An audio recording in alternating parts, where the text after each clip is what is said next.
What's going on, y'all? Listen, we've got a lot to get to today, and I cannot wait to talk about it, y'all. We've got some Sonic 3 trailers that just came out this week. Guys, we got a first look at Shadow, also Jurassic World Rebirth, and some box office news, y'all. Man, Inside Out 2 still getting some crumbs at the box office, enough to get to ninth highest movie of all time, nice highest grossing movie of all time. Super cool. What's going on, Daniel Cassiano and friends? But first and foremost, guys, let me get my co-hosts in here. Let me start out with Loretto. What's going on, man? How are you?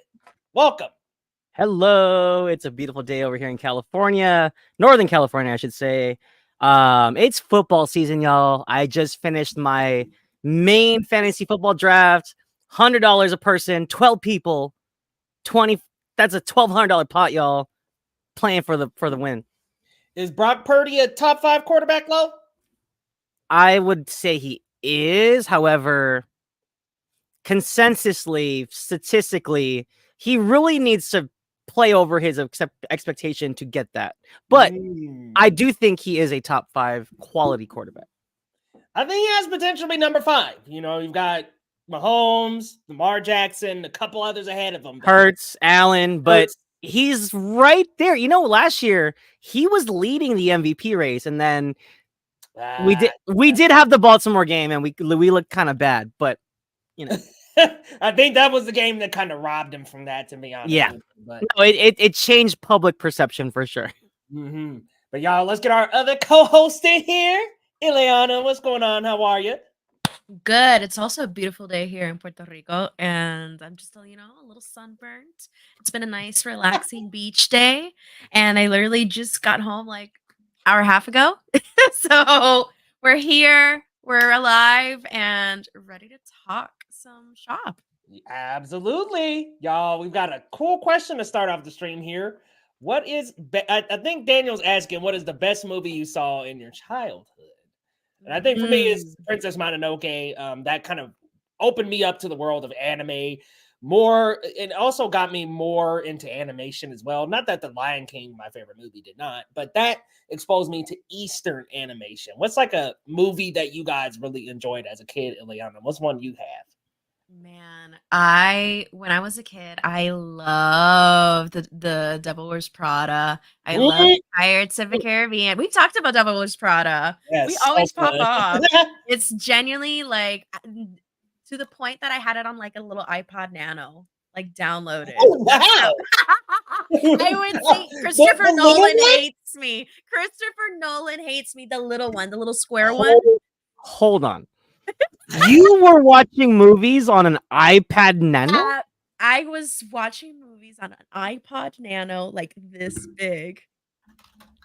Of course, granted, not movies for the first time. Wait. Just I got my favorite movies. Is it this iPod Nano? This one here? Bro, I got it. Pull it up. It's a little one. I think it's like a 3rd gen. It is a little bit. No. That one's too new. It's older than that. It's the one with the little wheel. This one? No, before that. What? Wait. The one in the middle. That shit was skinny as fuck. That shit right there. This one, this green one? It was the skinny as the white fuck. one. It was tiny. Oh, that white Very one tiny. there. Yeah, that little one right there. That what was. What were you watching on that? I was watching The Devil Wears Prada a million times.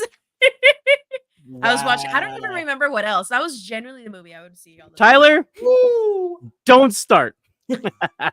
Oh, you know what? That's also, I got you there. You know, I also would watch. I had the Buster Keaton collection. And I love watching that when I was a kid. That really opened up my eyes to like, wow, the history of cinema. Not me. If it was crackling and in black and white as a kid, I'd be like, get this shit about my face, please. No, I liked it when it was funny. If it was black and white but funny, I would vibe with it. Okay, a little bit of the comedy edge. Oh man, my brothers and I love a good comedy. Lo, what was a movie you enjoyed as a child? I got a twofer, and I'm sorry, I don't want to do the twofer, but so hold on. So for sure, Teenage Mutant Ninja Turtles: Secret of the Ooze. That movie was so fun. One? Yes, it was so fun seeing them beat up people. with fucking sausages. No, we're talking about childhood, right? We're talking Okay, about childhood. okay. Like Mikey's beating up people with a yo-yo, Donnie's doing the clown thing. We got Razor and Taka. I love that movie so much. It was so much fun. Kino, and that was representation for me that I didn't understand until I got older. And that's also why, besides Secret of the Ooze, my other movie from my childhood that I would go to, like my childhood movie was Hook. Because that was like the first Filipino on screen I've ever seen. He was the coolest character. And Peter Pan wanted to be him. Like, that's how cool he was. He was so freaking cool with the gold sword, with the red and the black. Like, he was just awesome. Dante Basco, aka Prince Zuko. He was just dripping in swag back in 1991. So, Damn. All right, Hook. Throwing it back. But y'all, let's move into our first segment. Let's talk about one movie or a show we watched during the week.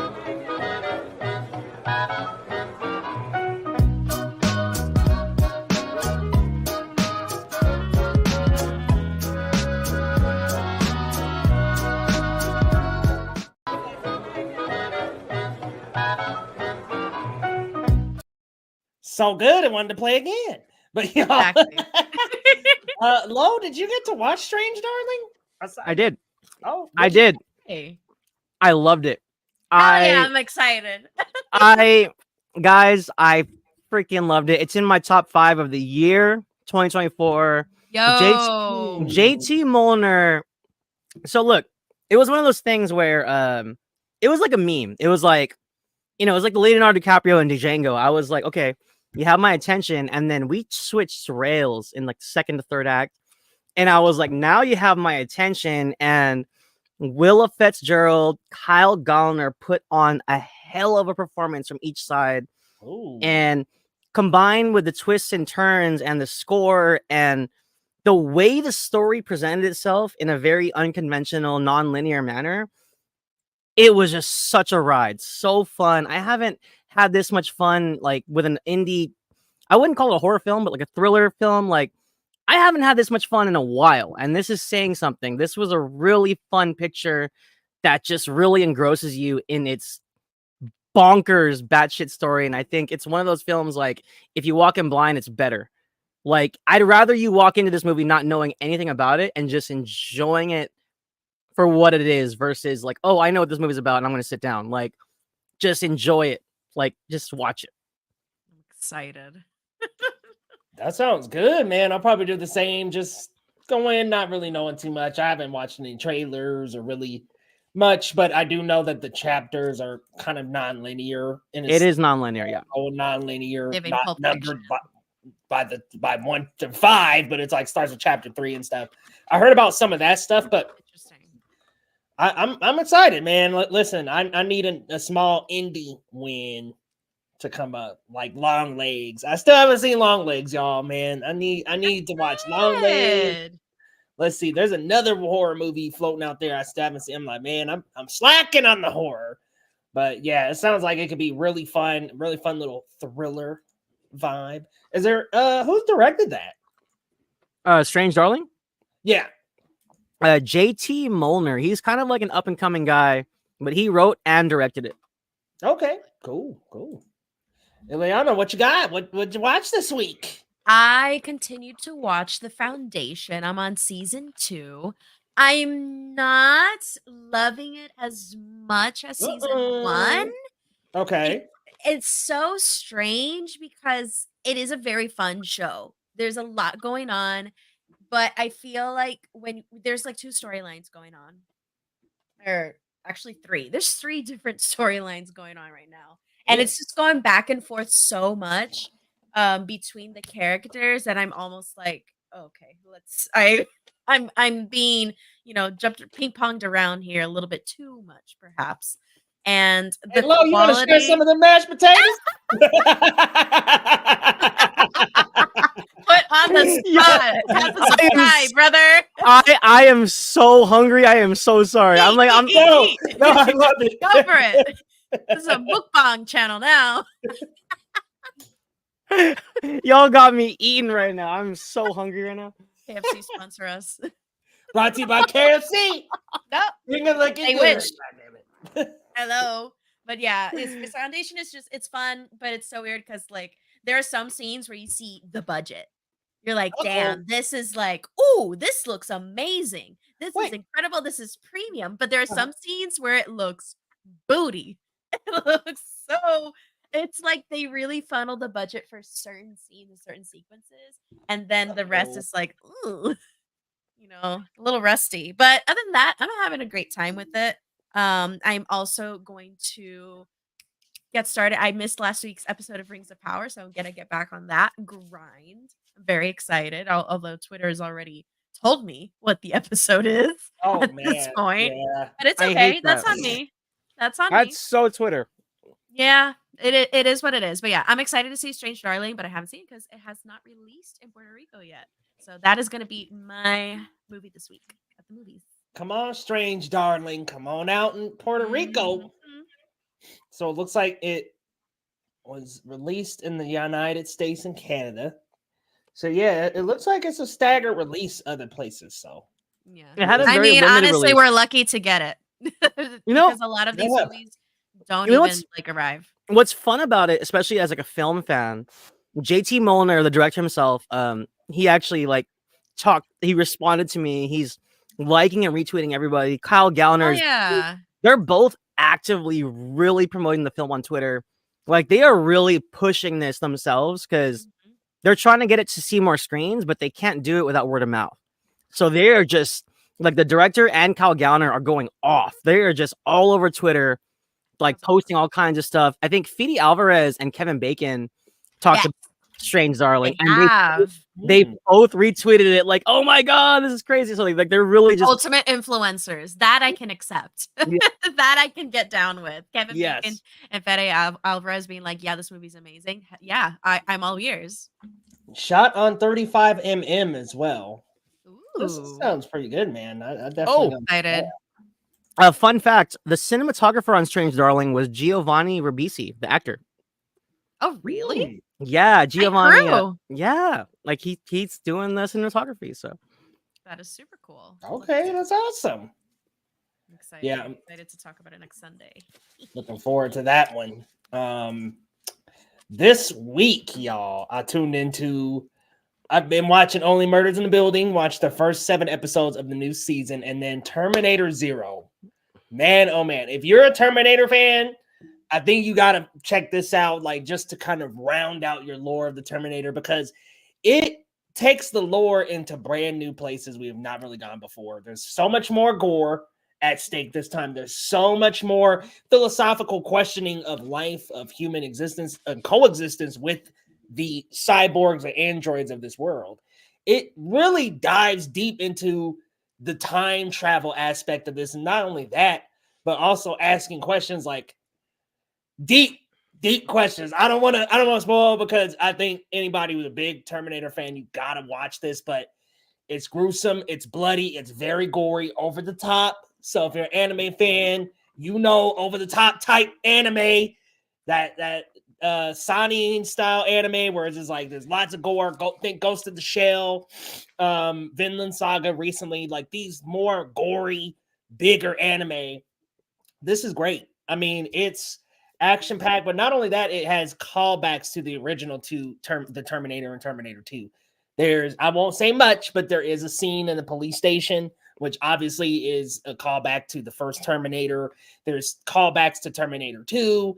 It's really, really good, and the animation is awesome. I would just say there are maybe some ideas that get left behind, I think, because they're trying to say so many things. Like I was saying, alluding to earlier, like coexistence.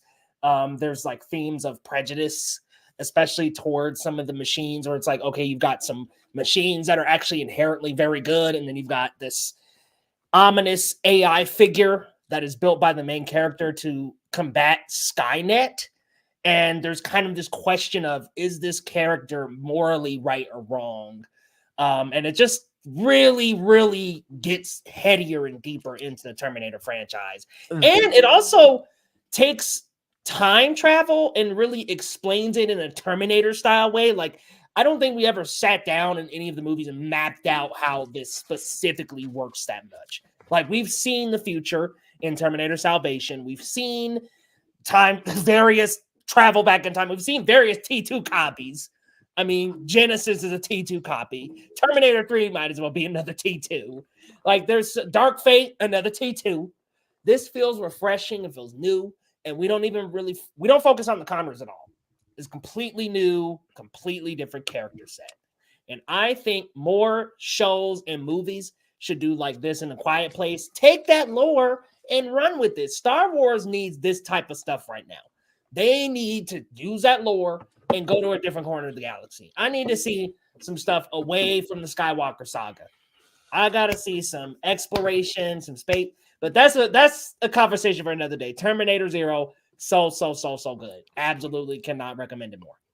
You know, that thought of a protagonist like building a machine, but the machine being kind of like morally ambiguous, that is very interesting. Like, building the machine to help your cause, but the machine itself doesn't know what's right and wrong. I think that's great. I like that. There's this kind of moral ambiguity to it all of like, I like that. Oh, should the AI help? Is the AI maybe against everything? It's very, very good. So I like that. Yeah, it's about 8 episodes on Netflix, but really, really, really good. And then Only Murders, y'all, we are back, and all I gotta say is it's good as fuck. That's it. As someone that binged I binged the first 2 seasons, and I didn't get to 3 yet, but I love that show. I love the Arconia. I love Oliver and Charles and Mabel. They are so fun. And what's nice is this season we're back in the Arconia a lot more. Yeah. So you get to actually be back in the action of the building. Because I would say that's like maybe the biggest gripe of season 3 is like you're not really in the building that much. But in season 4, we go back to the Arconia more. They characterize the Arconia again. So it really has that great influence on the show. Very, very good show. So glad to be back. But y'all looking forward to anything next week? I know Ileana Strange Darling was what you're looking forward to. That is indeed. 2 words, baby. Beetlejuice. Absolutely. Oh my god! I'm Tuesday. I have a double feature in my future. I am so hyped. Strange Darling and Beetlejuice double feature. That's crazy. That kind of goes hard. According to a Fandango fan poll, Beetlejuice 2 is the most anticipated movie of fall. So yeah, spooky season. Happy spooky season, guys. It's kicking off spooky season for sure. I'm excited. Because we got Agatha after that. We got horror movies coming out after that. Like, so excited for Agatha. Yeah. I'm really hyped. That last trailer was good, guys. So good. So I'm on board. Yeah, Agatha, I can't wait for that show. And then Penguin, like, we got all this kind of like witchy, cozy. dark, huh? It's kind of a cozy program that we have coming up. Like, yeah. And like, I'm ready to get my little mug, get my little throw on Agatha, throw on the Penguin, and just be like, yes. You know what it is? You know what it is? Like, including Penguin with a bunch, it's just like this gothy vibe. Yes. That's like comforting. It's very comforting. Like, I love it. Yes. I'm here for it. Witchy gothy vibe coming up. Cannot wait. Speaking of coming up, let's head on over to the roundup.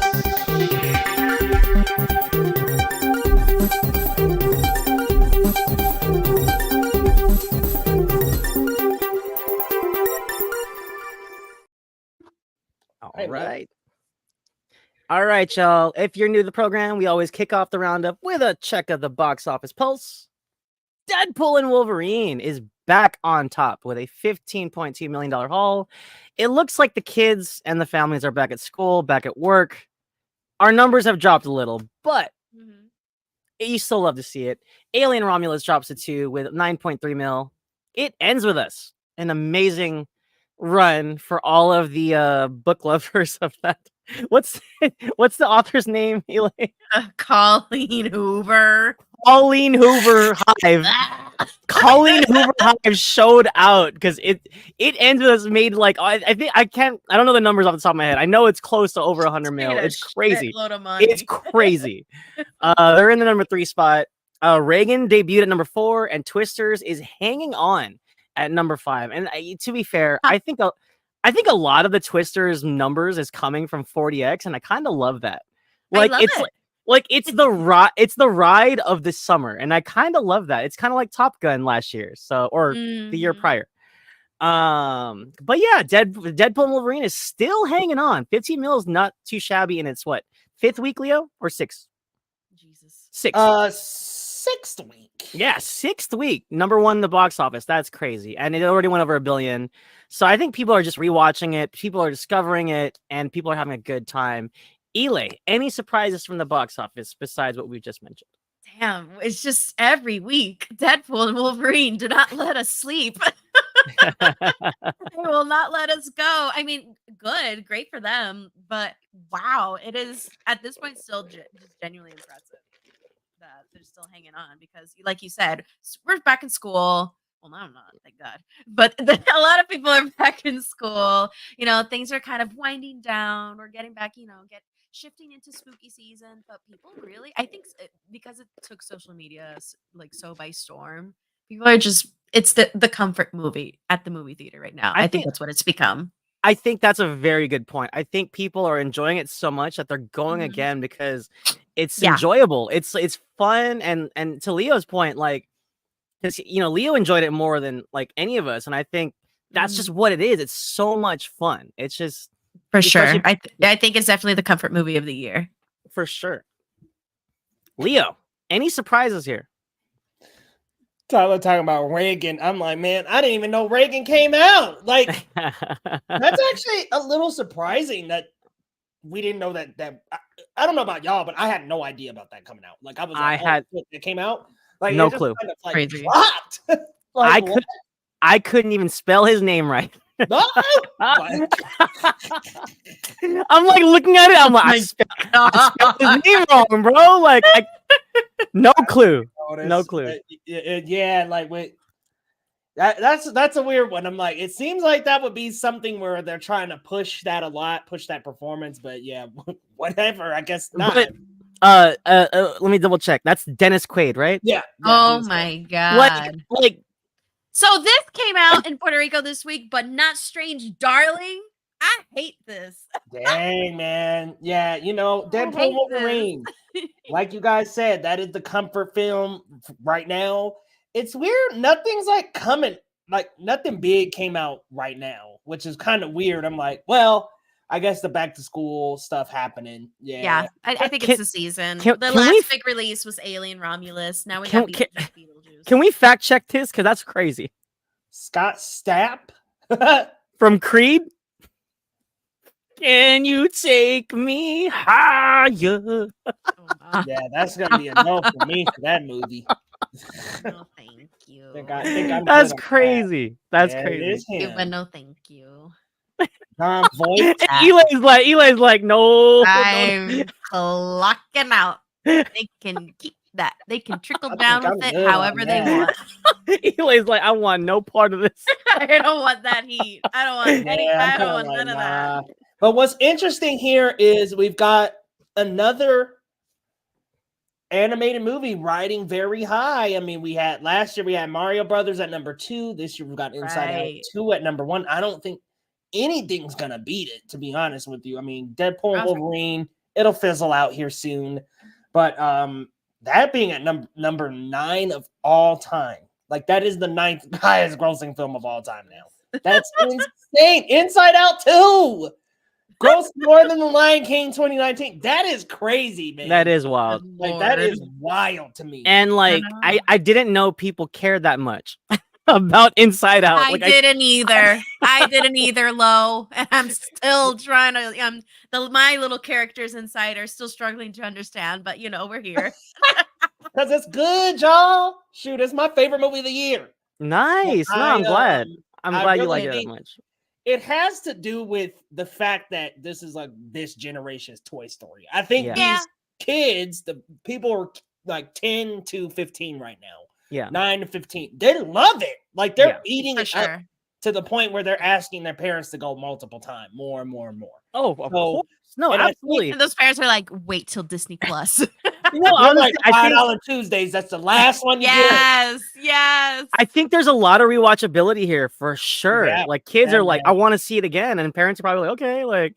Oh So well, whatever. $5 whatever Tuesday at gets the done. cinema. Let's do it. Like, but it's weird that there's like no specials happening for it's just crazy that it's getting this much rewatch. Deadpool and Wolverine, cool to see it. Great to I think it was something along the lines of number 6, like the 6th movie. Let me see. The 4th comic book film to hold the number 1 spot for 5 or more weeks. So that's crazy. Like Marvel's on that upward trend again, y'all.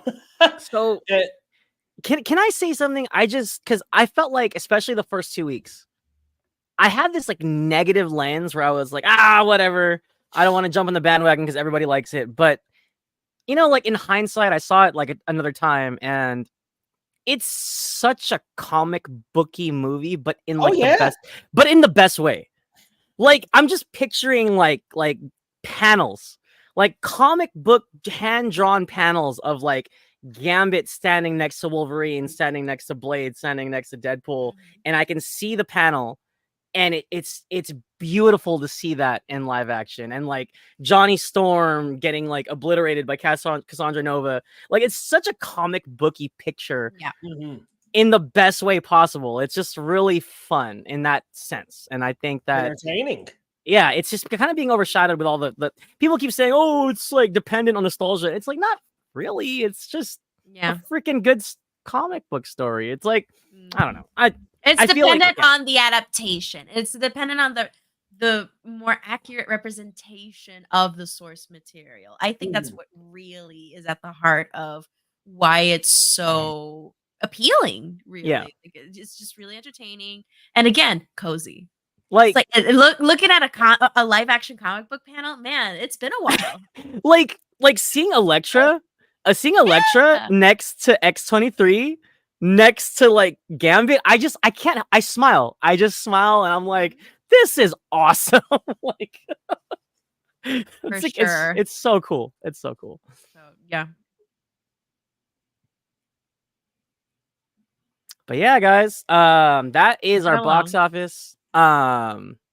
Let's jump into some new news here. Sonic 3 releases an official trailer with Keanu Reeves, Mr. John Wick, starring as Shadow. And Leo, let me toss this to you because I'm gonna be honest, I didn't get a chance to watch this trailer, but how cool is it? I love the first 2 Sonics, and it's way better than it has any right to be. I did not realize how much I would like the first 2 Sonic games.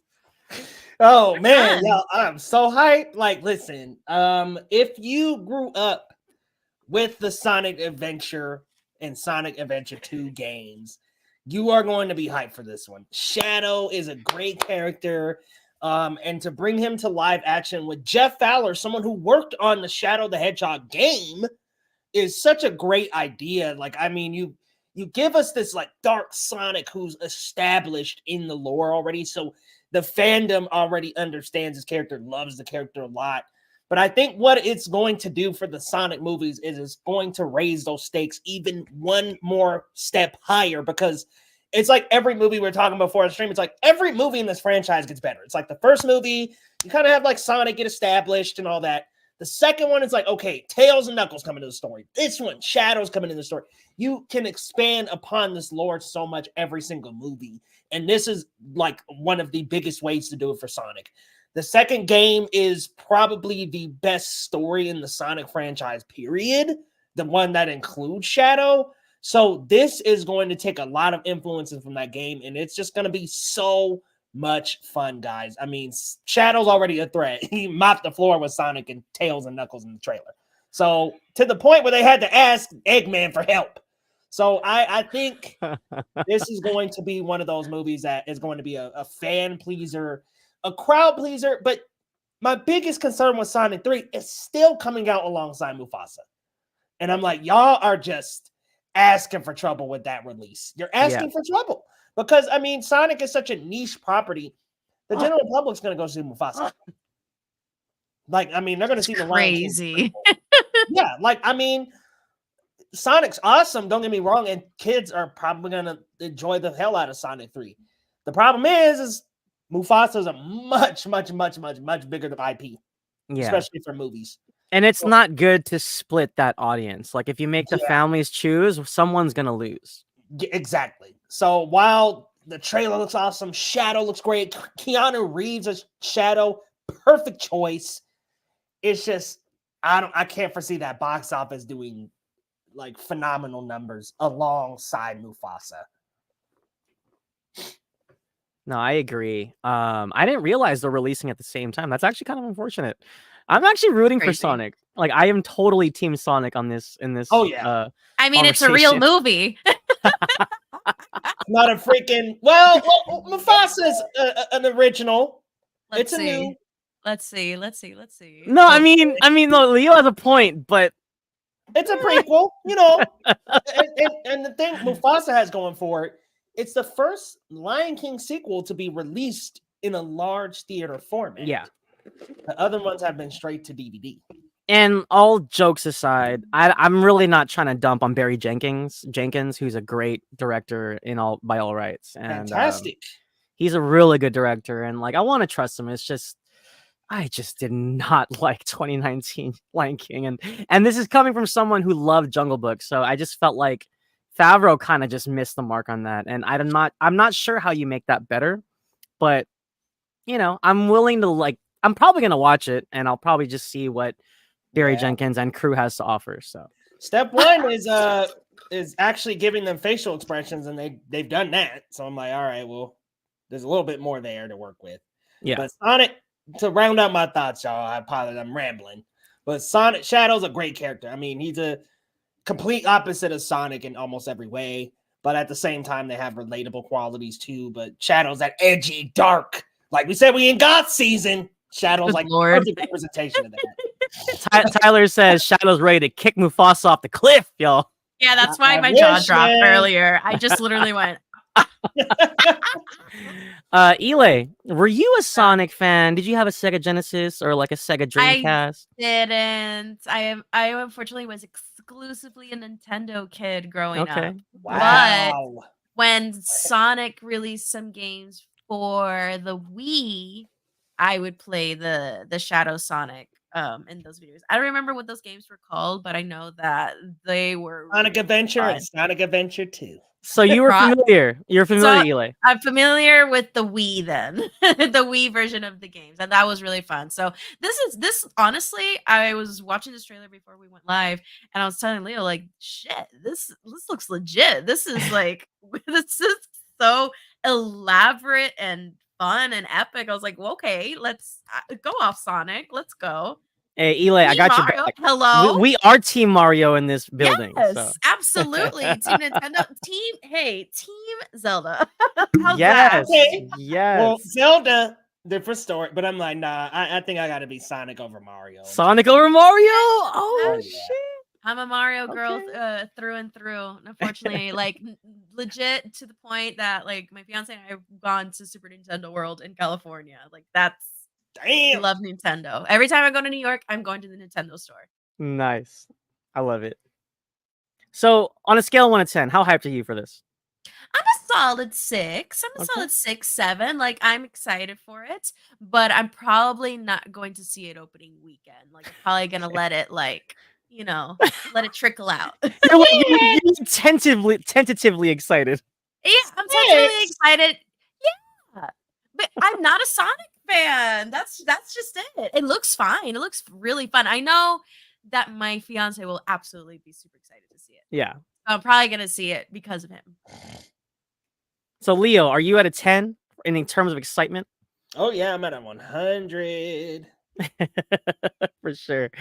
I'll be honest, I'm not really a Sonic guy either, but like I said, I watched the first two with my Absolutely not. I watched the first two with my kid and we both had a really good time. It actually caught me off guard. I think especially being such a Jim Carrey guy, it kind of just brought me back to my childhood because he just went full Carrey.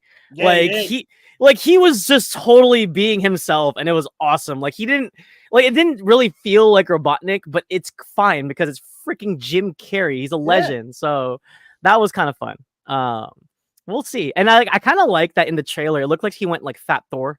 Like it looked like it looked like he was like Endgame Thor, but Robotnik version. So that was kind of fun. Which Robotnik is a big character, so I was like, okay, it sounds like we're getting even closer to the video game adaptation. Yeah, no, like a little rounder every movie. Yeah, the first movie, like it's like Jim Carrey, super slender, like normal size, like so he just had the mustache, right? Like so. But I'm excited. I think in that terms, I think it had no right being as good as it was, and I'm excited to see it. Tyler says Jim Carrey will never do a sequel unless it's Sonic, and that's kind of fun. Nope. I think I read somewhere. I think it was like an interview he did. He actually just really has fun being this guy, and I think that's kind of cool. I think that's really what artists should do. They should do the things they like to do. So, All right, y'all. Let's keep it trucking. Sigourney Weaver, Ellen Ripley herself, the legend, confirms she will star in The Mandalorian Grogu. And I think this is fantastic news. We don't have a lot. We don't have any footage. We don't have any first looks. But this is exciting because we don't really know what this movie's about. And it's kind of exciting to add someone of this caliber, Sigourney Weaver's caliber, I should say, to the cast here. Leo, is this surprising you? Or are you just kind of like, okay, like they're kind of building this up? Is that kind of the direction that we're heading? Just kind of just building hype for this film? Yeah, I'm happy to get Sigourney Weaver involved. I think that Star Wars just needs as much help as possible right now. I'm just gonna say it right now, man. Like, I'll be real with you guys. The stuff going on with the Acolyte has been ridiculous. Like, just ridiculous to the point where I'm just like, this fandom is cooked in the head, cooked. But I look at Sigourney Weaver and I'm like, okay, we accepted Alien and Aliens in the 80s. Please, let's not come out with the woke bullshit. It's woke. Stop that bullshit, man. Shut these damn channels down, please. Shut them down. I'm sick of the people crying that it's woke and blah, blah, blah. I'm sick of that shit. Are y'all going to do that to Queen Sigourney Weaver? You cannot do that to Ripley. Or otherwise, I'm done. I'm done with the fucking fandom. If they trash on Sigourney Weaver, I'm done. Get them. Yeah. But I will say I'm glad to see some more like an actor or actress, excuse me, who is just a legacy in this genre come into Star Wars. I mean, hey, it's always welcome to bring in a legacy actor, a legendary actor of the sci-fi genre into the Star Wars realm. So I can't wait to see who she's playing. I hope we do her a little bit better than Laura Dern. Not that I didn't like that character in Last Jedi, but I do want to see her do maybe a little bit more. Yeah. So I'm excited, man. Listen, I'm happy to bring Queen Sigourney into the fold of Star Wars, but Star Wars need all the help it can get right now.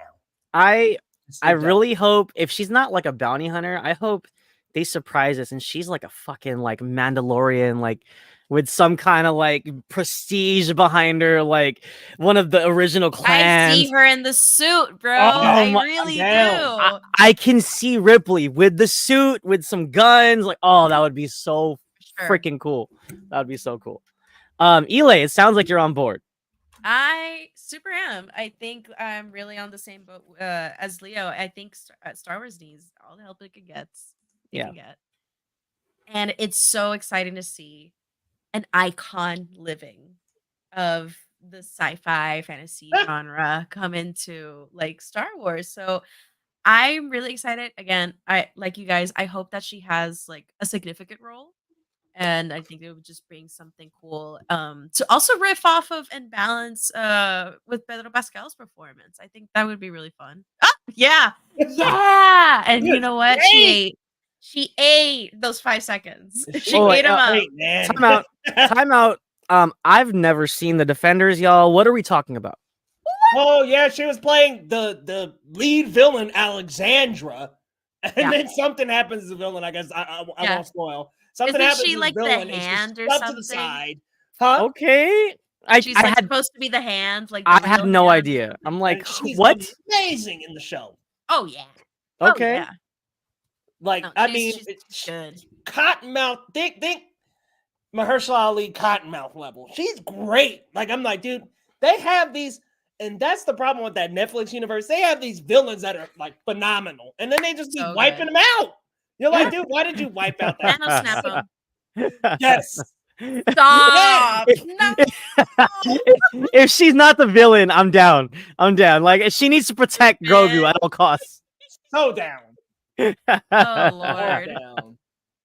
down. That's awesome, man. I did not know she was in Defenders. That's really cool, man. yeah. But you know, That's, you guys kind of both of you have illustrated. She is an icon, a horror legend, and honestly, like she's a great actress. But I almost feel like she didn't I feel like she should be bigger than she is.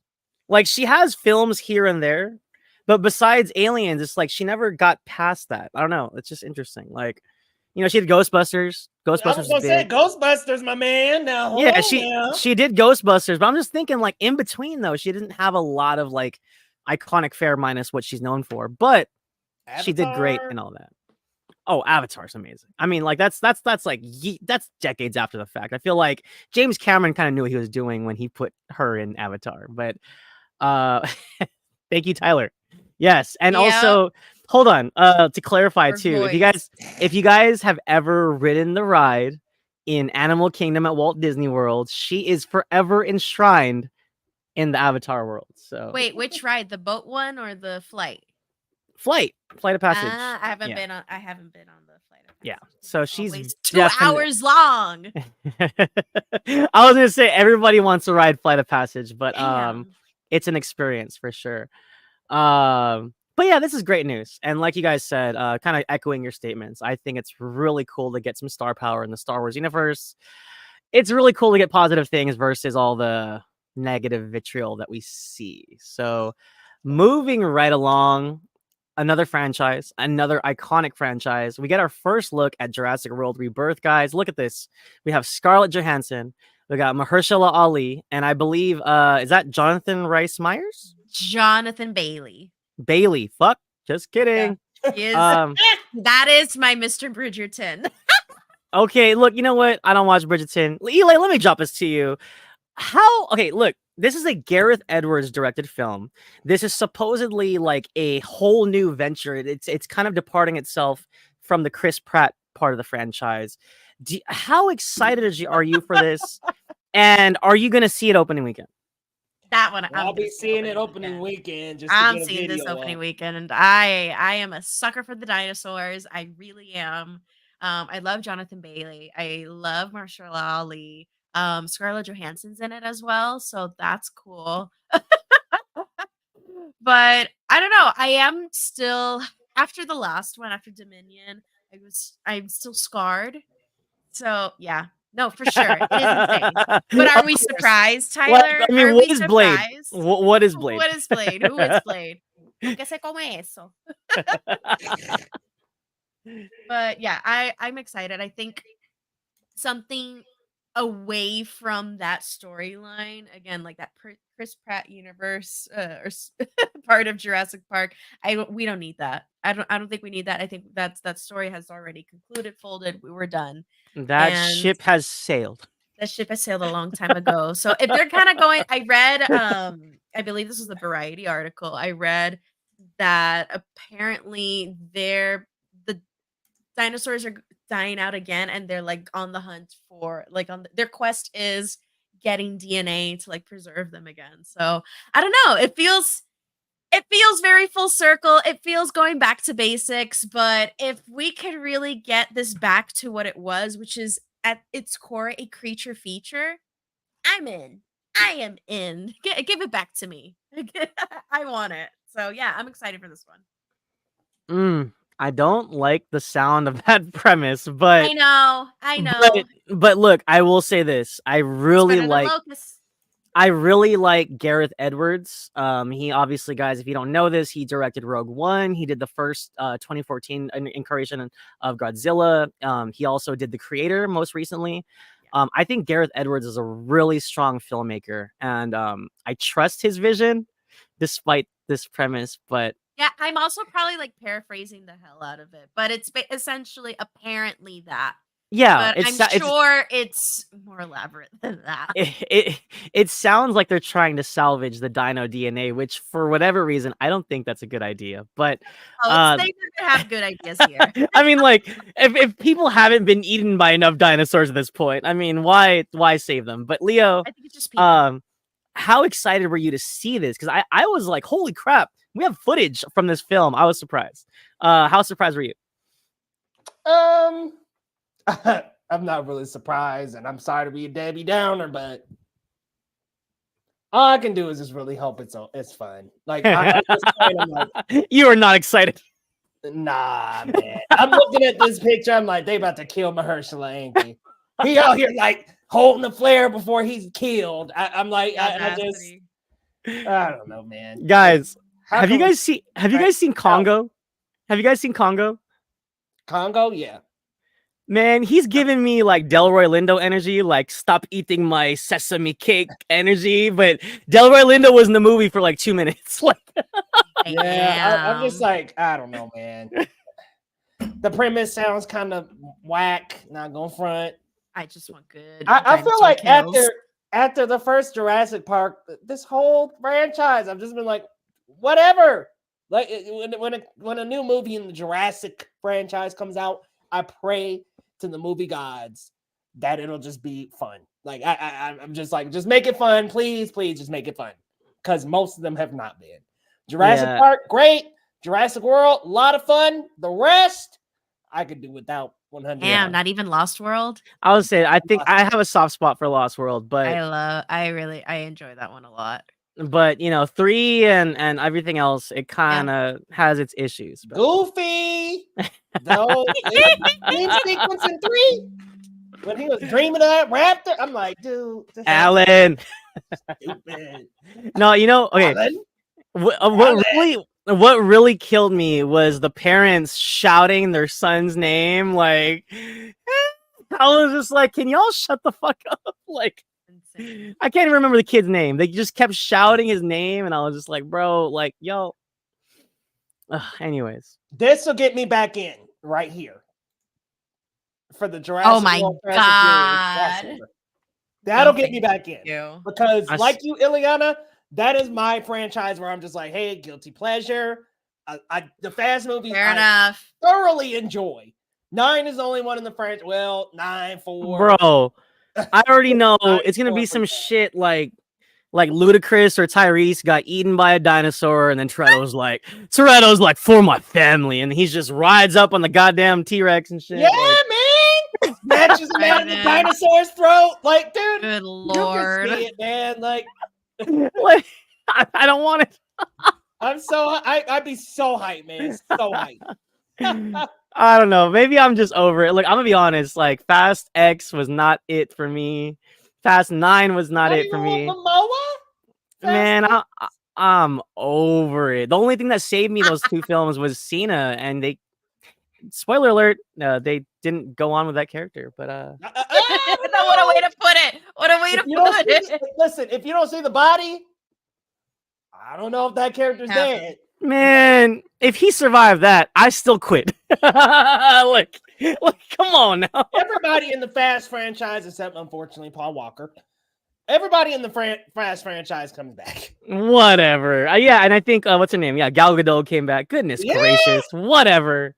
Nobody dies. Listen, man, like Gal Gadot's character literally like goes out guns blazing. I'm not even joking, y'all. If y'all have seen it, guns blazing into the smoke and comes back. I'm weak.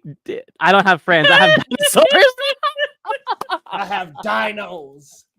Just drives up with like 2 T-Rex attached to the car. It's Dino Toretto. Hold on, guys. Look, I'll tell you right now. Look, if we're gonna do a crazy crossover, I would rather Toretto meets a damn transformer than a damn dinosaur. Okay, yeah, that'd be great.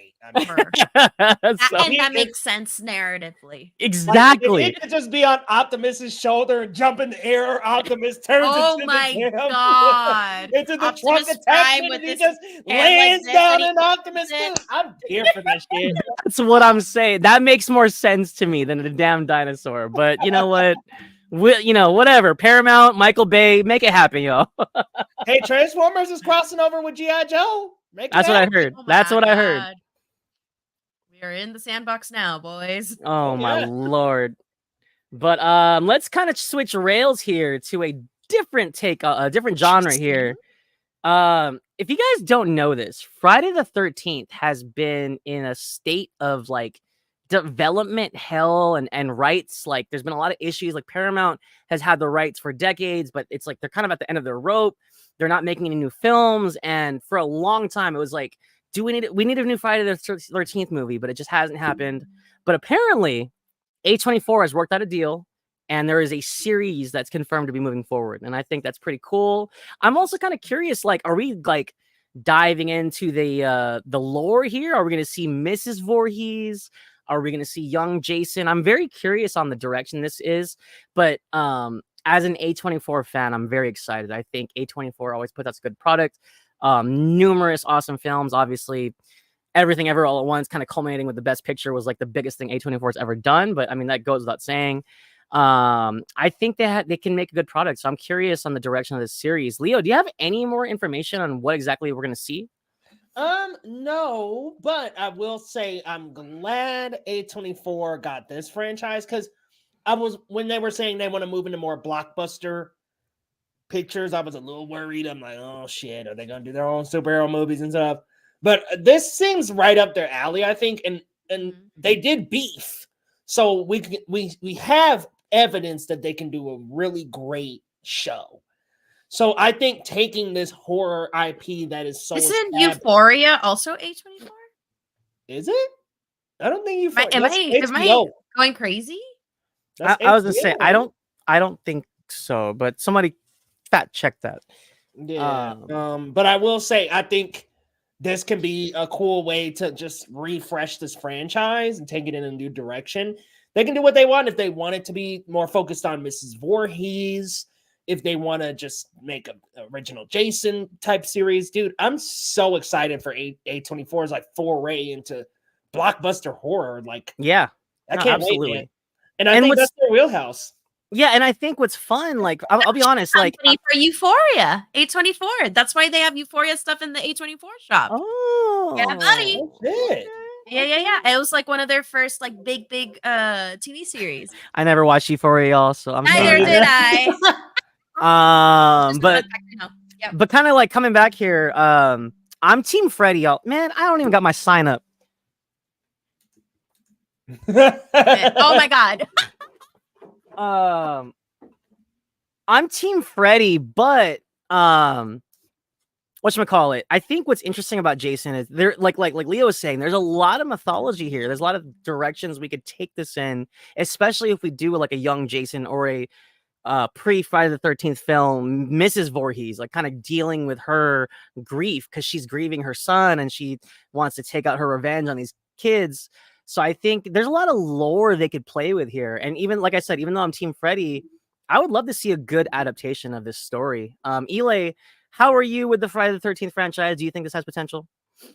I think it has potential because of the A24 studios. I've never been a huge Friday the 13th fan of the franchise because I feel like it's just really repetitive.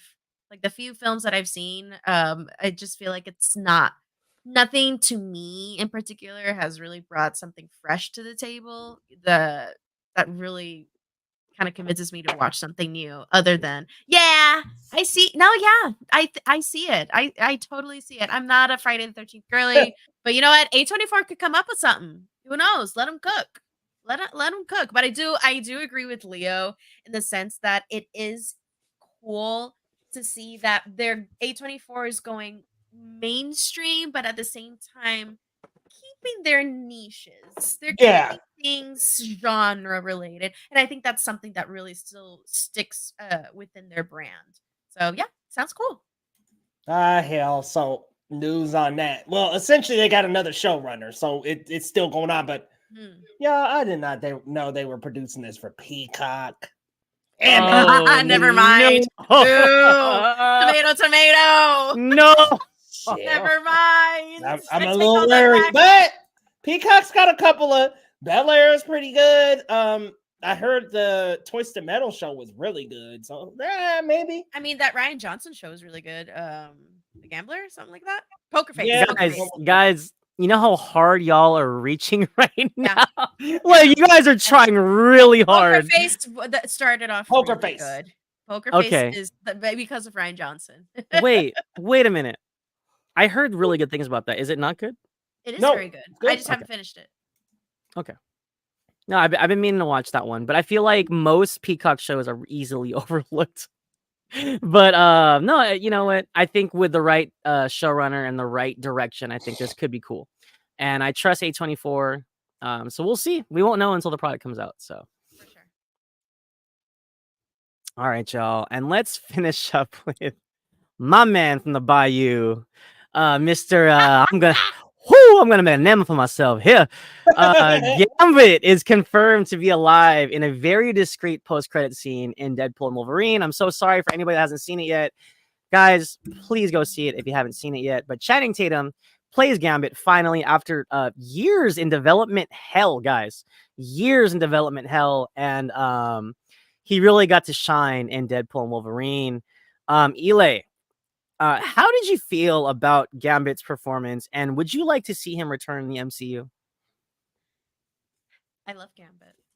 I think this was a gag, but I don't know if Channing Tatum is like on a serious note the guy for the role. I think he's a fun gag. I think it's cute and quirky for what it is, but I don't know if we really need to like stretch this out the way that they might just be doing. I don't know, man.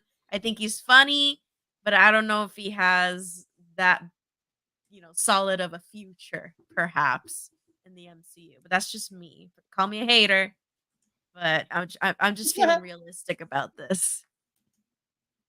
And I think I'm kind of on the same boat. Like I liked seeing him. It was funny, and I like Channing Tatum, but I think especially with his age, like I think they can go younger. I think they could go more like up and coming. They can go more like unknown. And I think Channing had his moment, and I think we should let him have that. Give him his flowers. But as much as Deadpool and Wolverine was like kind of a goodbye to the Fox universe, I think it should be a goodbye to all of those characters. Even though like I love McAvoy and I love Halle Berry and I love Fassbender. They all had their time. Like they had their time in the sun. I think we got to start fresh, at least in my opinion, when we do the X-Men universe, but in the MCU. But Leo, I feel like you might want to see this. Am I tripping? I totally agree with Tyler's comment here, and that I think this is a good character for a special presentation. Like, just do a quick one-off, quick hour and a half, hour 20 of him being Gambit, and then yeah, that's it. I think you get somebody like Austin Butler or some new actor to come play Gambit. Like, I think you can go younger with that character, and we can really start with somebody who's young and up and coming and establish. I almost think this next phase of MCU mutant movies, the mutant saga and that stuff, if they pull a complete like reset, I think you could almost have like everybody be around the same age, but you could have it be from the perspective of Gambit, because it was like Wolverine was that perspective character in the originals. Do you really want to run the Wolverine thing again? I think you could have Gambit be your perspective character with Kitty Pryde or another young character. Yeah. And you've got a new pair to run with, and it's not Wolverine again. Listen, I love Hugh Jackman. I love Wolverine as a character. I mean, he's in my background every day. But I just feel like you can run with a new character. You know what I mean? We need a new X-Men to follow. I really love that choice. I can't unsee it now. Like, I can hear it, I can see it. Austin Butler, y'all. Yeah, you got me there. I like it. And look, guys, Insane. if you guys haven't seen The Bike Riders, I highly recommend it. I love that film, and Austin Butler is just great. I mean, obviously Doom Part 2, obviously Elvis, but I mean, he's a really good actor, and I could see him rocking the Cajun voice. I can see him being a badass. Yes, I'm on board. I can't take complete credit. Elvis accent to work. I can't. Right, put the Elvis accent back to work. I can't take Yeah. credit though. I did see that floating around somewhere, but I just love that idea. Yeah, no, with I see it. I that see the Butler. vision for sure. Yes, like he's got the build, he's got the athleticism. Oh, yes. Oh yeah, man. I love it. I love it. I just feel like he paired well with like a younger character, and it kind of can follow Gambit coming into the X-Men. You know what I mean? Because it's like Gambit also has that torn background of going around stealing and stuff, and it's like, okay, the lesson of the movie can be about redemption, about coming into a found family, and I think Gambit will be the perfect character. You maybe start the movie with the classic lineup, the classic 5 of Beast, Angel, Jean Grey, Scott, and who's the last one, Lo? Who am I leaving out? No. Iceman. So you start with that classic 5, and then it's like, okay, Gambit and Rogue and Kitty Pryde are like 3 new additions or something like that. It could be cool. And you know what I love about the original animated series was that Gambit was an outsider. And if you look at the original Days of Future Past storyline from that show, they didn't trust Gambit. Like Bishop was like, oh, he's the one that killed the senator. And everyone was just like, oh my God, is Gambit a bad guy? Like they didn't trust him. And Gambit was like, man, F y'all. Like y'all don't trust me. Like so Gambit had to defend himself. No, and he really did. And if you guys have seen the show, he kind of fights a version of himself. It's actually Mystique, but he fights a version of himself in that series. And I love it. I think to your point, Gambit has a very deep mythology and a lot of lore within himself. That's really intriguing. Like he's a thief, but yeah, he's actually trying to be a good guy, and he's a really good-hearted person. But on the surface, he's like a bad guy. So it kind of makes him a morally gray character, which is interesting. So, Eli, how would you feel if we did get more focus on Gambit? Would that be kind of cool to you? Or? Oh, for sure. Like I love the character. The character is a banger. I think he's so cool, and especially seeing X-Men 97 like this year, that really just kind of cemented my love for that character. It's a character that I just genuinely never really like regarded or paid as much attention to before this year. So yeah, I would love to see more of Gambit in this universe. Again, I think it's just a casting thing.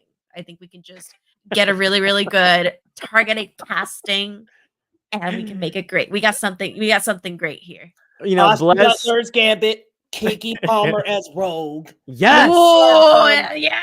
Buddy, let's fucking go. We cooking here. Yeah. Who could be Kitty Pryde though? Who could be like a Kitty Pryde? Kaylee Spaney. Kaylee Spaney. Yeah, there you go. Let's go. Let's go. Kaylee Spaney, bro. Kaylee freaking Spaney. Let's Marvel, call us. We are your casting directors. But guys, look, I'm really not trying to dump on Channing, but I swear to God, no. every time he opened his mouth, I was like, yo, this is comedy. Like, I shot at my dad's dick ready. Like, what? How much is that? How much of that is part of the gag, though? You know what I'm saying? you did what? Out of whose dick? What? Ridiculous. I shot up out of my mama's dick ready. like what? Like, what are you saying right now? When my dad ran his buttery nuts all up in my mama, I shot out ready. I was like, damn. I hate that. I hate that. No, not the buttery nuts. Not the buttery nuts. God damn it, Channing Tatum. Oh, all right. But it was a good laugh. I could not stop laughing. But yeah, y'all. I mean, that kind of wraps up the roundup for us, man. And that's a wrap. I would love to see Gambit in the future. I really hope he is a part of the plans. I just feel like with X-Men 97 this year and Channing Tatum, and I'm like, it's Gambit's on the rise. That popularity of the character has already been established. If we do a reboot and we start over and we go a fresh slate, then yeah, like Wolverine, cool, but we can maybe wait to introduce him, or he's already on the team and Gambit's the guy we focus on. But yeah, I would love that, man. I think that's a solid direction to go. But y'all, we're wrapping up. Lo, let the people know where they can find you and what's coming up on your channel. Oh, yes, yes. You can follow me on Twitter or Letterboxd at Marcellus Durden. And I'm a proud editor and reviewer at thiscinemaspot.com. Lots of I can't commit to the bit. I'm sorry, guys. No, because it's like if I say Great. everything else, it's not gonna get the message across. But we have a lot of great reviews. We have a review of Alien Romulus. We have a review of Strange Darling. Cuckoo, all the newest releases. Please check us out on all socials at The Cinema Spot and thecinemasPot.com. And by the way, Texas, everybody in the genre, in the fandoms, we are covering Fantastic Fest. We did Tribeca earlier this year. We're doing Fantastic Fest. Our managing editor, John Daniel himself, will be covering Fantastic Fest. Stay tuned for updates on all of our socials at thecinemasPot.com and everywhere at The Cinema Spot. Y'all stay tuned to the coverage of Fantastic Fest and more over at the Cinema Spot. And Ileana, let the people know where they can find you and what's coming up. Find me at Captain Melendez on Twitter, Instagram, Letterboxd. You can find me here every Sunday on Geekly Goods Live. Absolutely. Y'all got a podcast, don't you? We are soon to launch a podcast. I have to edit it. So that's going to be this week's project. But yes, at the Puerto Rico Critics Association, be sure to follow us at PR Critics on Twitter and Instagram. Y'all follow these wonderful people across all social media platforms and come on over to the channel, Geekly Goods, y'all. We've got an Only Murders Season 4 Episode 2 video on the way, as well as more Terminator Zero reactions on the way and more. Guys, we got Beetlejuice this week. We got a lot coming up, y'all, so definitely stay tuned. So channel. Oh yeah, I can't wait for that, man. The juice is back, baby. The juice is loose. Exactly. But y'all tune into the channel next week and we'll see you next time on Geekly Goods.